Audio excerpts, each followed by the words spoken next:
Hi guys, welcome back to the Financial Interest YouTube channel. My name's Dan. So in this video, I'm going to cover my top personal finance tips. These aren't in any particular order other than the one that I actually put them in, but I will actually keep the most important tip for last. So what are the personal finance tips that have changed your life? I'm really interested to know, so please leave a comment below.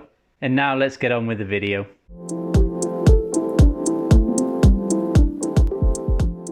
So the first one is plan a budget and stick to it.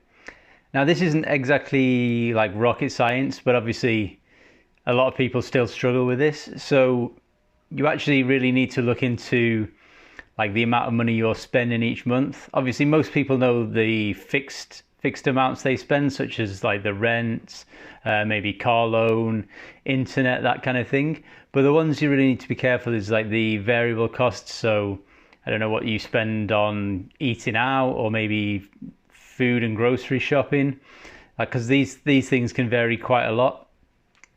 I know this as well because I spend a lot of money on drinking coffee out. Even though I have my own coffee machine at home, I just love coffee so much that I like to get it actually at a cafe. So like a lot of things, you really need data for this. So it's good to go and look over like a few months of bank statements to see exactly what you're spending all your money on. So once you've kind of got these costs, it's good to start to really plan your budget. So in the kind of such things as groceries, it's good to look at it and then think, okay, so I can probably save at least 20 to 30% here. And even just for the fact that you're aware of your spending will kind of make you kind of more conscious to keep it lower. So I think you could easily like say a certain amount of money that you're going to spend on food. So based on what you looked over the previous month, so maybe if we spent 2,000 dirhams, like maybe we can look at that and think, okay, maybe I can save 20% here. So can I do it for 1,600 dirhams instead? And that's always kind of a good starting point for budget stuff. The next one I got from Robert Kiyosaki, so of Rich Dad Poor Dad fame. Now this is like a really good one. Like you should always look to buy assets, not liabilities. And one of the key points that he makes is assets are something that puts money in your pocket and liabilities are something that takes money out of your pocket. So a lot of people will think, oh, I've bought a house, that's definitely an asset. But actually, in reality, the mortgage is taking money from you. So actually, your house is technically speaking a liability. The house could become an asset, but if you want to make the property an asset, then you would need to look at something like turning it into a rental property or something like that. And then you can actually make the liability an asset because that starts to create cash flow for you. The same can be said with a car as well. So a car's like quite well known as being a really bad investment. As soon as you drive the car out the dealership, then people say, okay, it's already lost 20% of its value. Some people might say even 50%. So a car is obviously a liability in this case, unless you're kind of, I don't know, if you're a taxi driver, then your car is an asset because you're actually making money from it, from the car journeys, the taxi journeys. So that's a really great book. If you haven't read it, I'd highly recommend it as well. And the next point would be to pay yourself first. Now this is a concept that's been around for a long time, but it's the idea that as soon as you get paid, the first thing you should put that towards is your kind of future investments, things like that. People have the habit of doing this last, so they will, rather than paying themselves the money first and putting that straight out towards their future, what they'll do is they'll pay their bills, and then they'll have money they want to spend on going out meeting friends or shopping and things like that. So what they'll actually end up doing is having this money for themselves will be right at the last thing that they put aside. So obviously when that's the case, of course there is no money left at the end of the month. So this is something that just gets put off.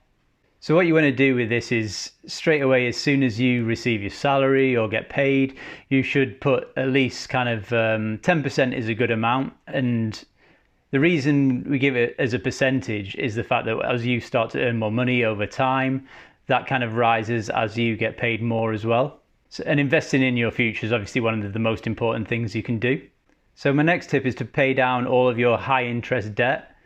Now this is like another quite obvious thing, but debt will compound against you. So it's going to be a struggle for you to get out of debt because of the interest rates, particularly when you're talking kind of credit cards, because they're like one of the highest interest rates that you can have on your debt. So first, the most important thing is you need to kind of total up all your debt, see how many debt obligations you have each month. And what I found was really useful, because actually I'm in the situation where literally this month I finished paying off my credit card in the UAE, and that's been something that's kind of dragged on almost the whole time I've actually been here. But what I found really useful was I kind of totaled up everything in a spreadsheet, so I can see the total amount of my debt each month, and then like as I reduce it, I see the amount going down, and that actually gives you quite a lot of motivation. Now you can also kind of put this on a whiteboard or maybe a fridge magnet, anything you've got, so something that you can kind of obviously see. So each month as you do this, then you recalculate the total.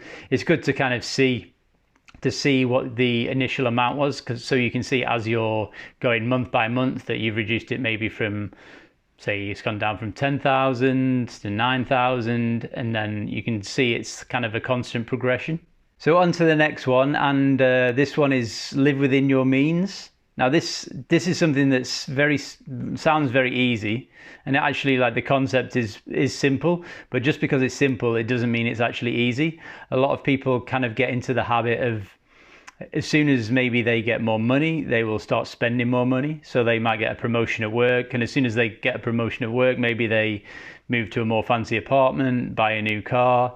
And this is one of the things that really kind of restricts you, because you get accustomed to living within a certain style, and then as that happens, if for any reason you lost your job or your income was reduced, you'd really struggle to kind of go back to a lower kind of lifestyle.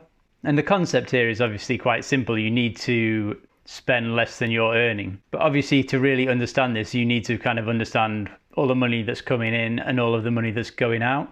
So that's why I was saying one of the previous points, to kind of, it's good to make like an Excel sheet or something like that, just so you've got a full kind of handle on everything you're spending, so you can actually like live within your means more easily and kind of track that as you go along with time as well. So from my side, I've lived in the UAE for almost 8 years, and that whole time I've lived in a studio apartment, because for me, I don't think there's any need for me to live in a bigger place than I already do. And I'd rather kind of have the money to spend that extra money that I would save on, compared to sort of having a one bedroom. I'd rather spend that money on other investments, such as like the house I've got in the Philippines, because that's actually something that's going to become an asset over time. So saving for an emergency fund, this is like really critical. And I think this is one of the things that's really been kind of noticeable with obviously the pandemic that's happened this year. An emergency fund is just how it sounds. It's kind of acts as a buffer to protect you for any unexpected expenses that you might have. So you might have lost your job, or you might have damage to your car, damage to your property, which is not all covered by insurance. And that's kind of one of the things that you need to have always in the background, at least for peace of mind as well. I mean, I was fortunate in my work that I kept my job, but a lot of people didn't, and having an emergency fund is kind of critical to that. So you should keep enough money aside for 3 to 6 months of expenses. So this should be to kind of be able to still pay your rent, pay your bills, have food to live off, and that kind of thing. Obviously, if you can save more, that's great, but the general kind of thought is 3 to 6 months will allow you enough time to kind of get back on your feet, maybe find a new job if you've lost your job. So the next point would be to invest early. Compounding is a really powerful thing, and as with compounding, this is most pronounced over time. So the longer time horizon you have, the more powerful the compounding effect will be. This is advice I wish I'd known a long time ago as well, because if I did, I could have certainly taken like advantage, even if it was just putting a small amount of money in. It's not so much the act of the small amount of money as compared to the amount of time you have. So if you've got a 40-year time horizon to invest, of course, the compounding effect over 40 years will be a lot greater than the compounding effect over 20 years, even if with 20 years you're able to put more money in, because the effect of time really has a huge impact with this.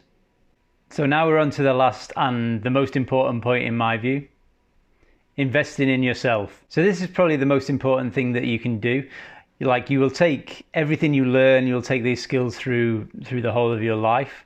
I actually invested in doing Phil Town's Rule 1 investment course.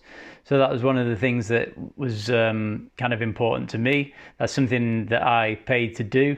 So this is kind of one of the ways I've invested in myself, other than reading lots of books. There's lots of great self-help books out there these days. And you can invest in all different areas of your life, whether you're learning to do more public speaking, communication skills, leadership, all of that kind of thing, really. These are all skills that will kind of make you better in your daily life. You could hire like a coach, a personal trainer. It can be like health, fitness, just general well-being, but it's really key that you always have time for yourself, like learn something new every day. And of course, the investing in yourself should be like a lifelong process. You keep learning, and this is really has a lot of power because you're compounding all of your knowledge over time. And that's one of the key things to learning in life. So that's it for the video, and I hope you enjoyed it. So like I mentioned earlier on, please leave a comment regarding what's the most important personal finance tips you've received. Do you live your life by these kind of things? And like, let me know the kind of impact that had on you as well. And if you enjoy the content, of course, please consider subscribing to get more content like this. I'm releasing one video a week, so please hit the bell icon, and then you get notifications of when I'm releasing new material as well. So thanks for watching, and I'll see you in the next video. Cheers.